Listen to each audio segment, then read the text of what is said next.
ರಾಜ್ಯ ಕಾಂಗ್ರೆಸ್ ನಾಯಕರು ಇದೀಗ ದೆಹಲಿಗೆ ಸಾಲು ಸಾಲಾಗಿ ಪ್ರವಾಸ ಕೈಗೊಳ್ತಾ ಇದ್ದಾರೆ. ಅಧಿಕಾರ ಹಂಚಿಕೆ, ಸಂಪುಟ ಪುನಾರಚನೆ ವಿಚಾರವಾಗಿ ಪೈಪೋಟಿ ಮೇಲೆ ಪ್ರವಾಸ ಮಾಡ್ತಿರೋ ನಾಯಕರು ನವೆಂಬರ್ ತಿಂಗಳಿನಲ್ಲೇ ಹೈಕಮಾಂಡ್ ತೀರ್ಮಾನಕ್ಕೆ ರಾಜ್ಯ ನಾಯಕರು ಪಟ್ಟು ಹಿಡಿದಿದ್ದಾರೆ. ಅಧಿಕಾರ ಹಂಚಿಕೆ ವಿಚಾರಕ್ಕೆ ಡಿಸಿಎಂ ಡಿಕೆ ಶಿವಕುಮಾರ್ ಪಟ್ಟು ಹಿಡಿದ್ರೆ ಸಂಪುಟ ಪುನಾರಚನೆ ಮಾಡಲು ಸಿಎಂ ಸಿದ್ದರಾಮಯ್ಯ ನಿರ್ಧರಿಸಿದ್ದು ಎಲ್ಲರ ಚಿತ್ತ ಇದೀಗ ದೆಹಲಿಯತ್ತ ನೆಟ್ಟಿದೆ.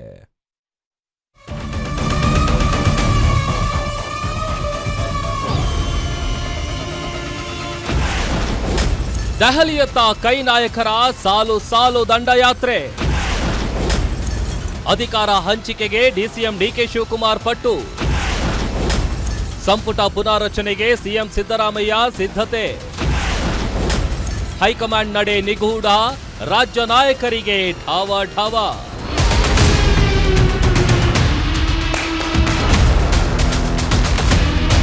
ರಾಜ್ಯ ಕಾಂಗ್ರೆಸ್ನಲ್ಲೀಗ ಅಧಿಕಾರ ಹಂಚಿಕೆಯದ್ದೇ ಟಾಕ್, ಗಾಸಿಪ್, ಫೈಟ್.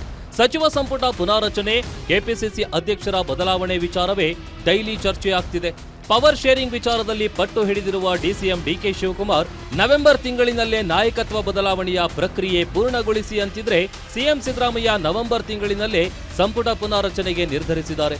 ಬೆಳಗಾವಿ ಅಧಿವೇಶನಕ್ಕೂ ಮೊದಲು ಸಂಪುಟ ಪುನಾರಚನೆ ಆಗಬೇಕು ಅಂತ ಸಿಎಂ ಸಿದ್ದರಾಮಯ್ಯ ಅವರು ಪಟ್ಟು ಹಿಡಿದಿದ್ರೆ, ಮತ್ತೊಂದು ಕಡೆಯಲ್ಲಿ ಸದ್ಯಕ್ಕೆ ಸಂಪುಟ ಪುನಾರಚನೆ ಬೇಡ ಎಂದು ಡಿಕೆ ಶಿವಕುಮಾರ್ ಹೈಕಮಾಂಡ್ ಮೇಲೆ ಒತ್ತಡ ಹೇರ್ತಾ ಇರೋದು ರಾಜ್ಯ ಕಾಂಗ್ರೆಸ್ನಲ್ಲಿ ಕಂಪನ ಸೃಷ್ಟಿಸಿದೆ.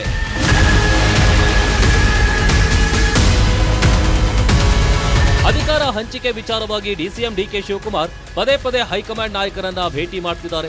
ದೆಹಲಿಗೆ ಸಾಲು ಸಾಲಾಗಿ ದಂಡಯಾತ್ರೆ ಮಾಡ್ತಿರೋ ಡಿಕೆಶಿ ರಾಹುಲ್ ಗಾಂಧಿ ಭೇಟಿಯಾಗಿ ಮನವೊಲಿಸಲು ಪ್ರಯತ್ನಿಸುತ್ತಿದ್ದಾರೆ. ಇನ್ನೊಂದೆಡೆ ಸಚಿವ ಸಂಪುಟ ಪುನಾರಚನೆ ಮಾಡಲು ಮುಂದಾಗಿರುವ ಸಿಎಂ ಸಿದ್ದರಾಮಯ್ಯ ಇದೇ ನವೆಂಬರ್ 15ಕ್ಕೆ ದೆಹಲಿ ಹೈಕಮಾಂಡ್ ನಾಯಕರ ಭೇಟಿಗೆ ತೆರಳುತ್ತಿದ್ದಾರೆ.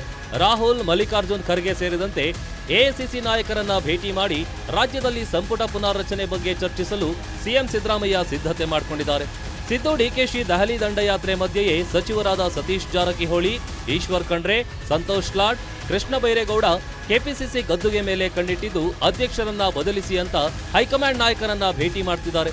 ಆದರೆ ಅಧಿಕಾರ ಹಂಚಿಕೆ ವಿಚಾರದ ಬಗ್ಗೆ ಹೈಕಮಾಂಡ್ ಸ್ಪಷ್ಟ ನಿರ್ಧಾರ ಕೈಗೊಳ್ಳುವವರೆಗೂ ಸಂಪುಟ ಪುನಾರಚನೆ ಹಾಗೂ ಕೆಪಿಸಿಸಿ ಅಧ್ಯಕ್ಷರ ಬದಲಾವಣೆ ಬೇಡ ಅಂತ ಡಿಸಿಎಂ ಡಿಕೆ ಶಿವಕುಮಾರ್ ಹೈಕಮಾಂಡ್ ನಾಯಕರ ಮೇಲೆ ಒತ್ತಡ ಹೇರ್ತಿದ್ದಾರೆ.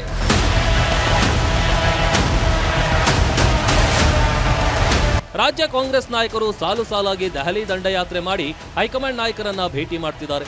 ಆದರೆ ಬಿಹಾರ ಚುನಾವಣೆ ಬಳಿಕ ಕಾಂಗ್ರೆಸ್ ಅಧಿನಾಯಕ ರಾಹುಲ್ ಗಾಂಧಿ, ಎಐಸಿಸಿ ಅಧ್ಯಕ್ಷ ಮಲ್ಲಿಕಾರ್ಜುನ ಖರ್ಗೆ ಅದ್ಯಾವ ತೀರ್ಮಾನ ತೆಗೆದುಕೊಳ್ತಾರೆ ಅನ್ನೋದೇ ಇದೀಗ ರಾಜ್ಯ ಕಾಂಗ್ರೆಸ್ ನಾಯಕರಲ್ಲಿ ಕುತೂಹಲ ಮೂಡಿಸಿರೋದಂತೂ ಸುಳ್ಳಲ್ಲ. ವೀರೇಶ್ ದಾನಿ, political bureau, guarantee news, Bengaluru.